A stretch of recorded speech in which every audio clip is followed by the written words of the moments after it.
খাদ্য এই সংসাৰত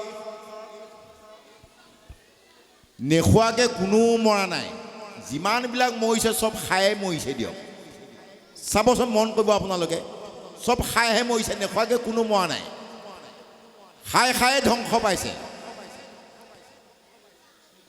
আৰু সেই খাদ্য আমি যি খাদ্য খাওঁ আমাৰ খাদ্যৰ সৈতে বাক্য গঠন কৰে চৰিত্ৰ গঠন কৰে আৰু আমাৰ পৰিয়াল সৃষ্টি কৰে বংশ বিস্তাৰ হয় কেনেকৈ হয় আমি বিজ্ঞানসন্মতভাৱে কৈ আছোঁ বিজ্ঞানসন্মতভাৱে আমি ক'ব বিচাৰিছোঁ আমি যি খাদ্য খাওঁ আমি খোৱা খাদ্যৰ সৈতে আমাৰ শৰীৰত পহিলা তেজ হয় তেজ আমি খোৱা খাদ্যৰ সৈতে আমাৰ শৰীৰত তেজ হয় তেজৰ পাছত মেদ হয় মেদ মানে চৰ্বি মেদ হয় মেদৰ পাছত মাংস হয় 3 নম্বৰতে মাংসৰ পাছত হাৰ্ডি হয় হাৰ্ডিৰ পাছত মজ হয় হাৰ্ডি মাজত থাকে মজ মজৰ পাছত ৰজ হয় 6 নম্বৰতে ৰজৰ পাছত বিন্দু হয় আৰু সেই বিন্দুৰ সৈতে আমাৰ সতি সন্ততি বংশ বিস্তাৰ হয় যদিহে আমি সৎ খাদ্য খাইছোঁ তেতিয়াহ'লে আমাৰ গোটেই তেজ মেদ মাংস হাৰ্ডি ৰজ মজ সকলো শুদ্ধ হ'ব আৰু সতি সন্ততিও শুদ্ধ হ'ব যদিহে আমি অসৎ খাদ্য খাইছোঁ তেতিয়াহ'লে আমাৰ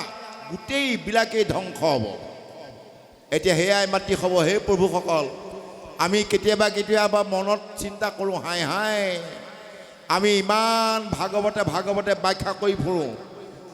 মোৰ ল'ৰাটো কিয় ইমান বদমাছ কিয় ইমান গুণ্ডা কিয় ইমান বুজালেও নুবুজে মনত চিন্তা আহে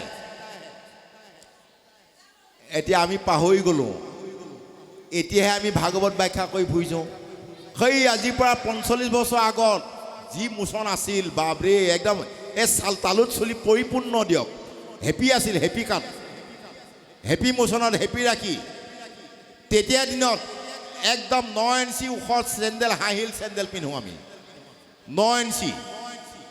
তাৰপিছত আকৌ যিটো লং পেণ্ট বেল বুটাম একে 40 ইঞ্চি পানা বাট খাই যায় এনেকুৱাকৈ পিন্ধি লৈ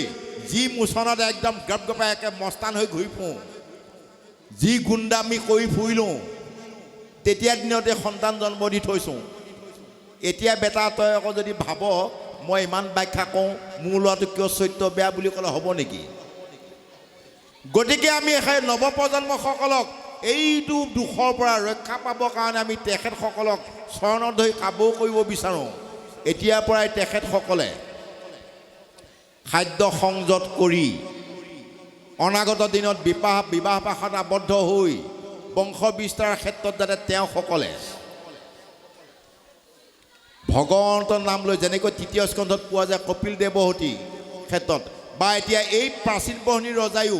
যেনেভাৱে দশপ্ৰচেতাক জন্ম দিছিল আগত গ'ল কথাখিনি সেই বিষয়খিনি যাতে অনুভৱ কৰি বা ভকতসকলৰ পৰা শুনি লৈ যাতে তেওঁলোকেও যাতে পৰিয়াল সৃষ্টিত বা পৰিয়াল গঠনত বা সৃষ্টি কাৰ্যত শুদ্ধভাৱে লিপ্ত হ'ব পাৰে সেই বিষয়খিনি আমি ক'ব বিচাৰোঁ এতিয়া খাদ্য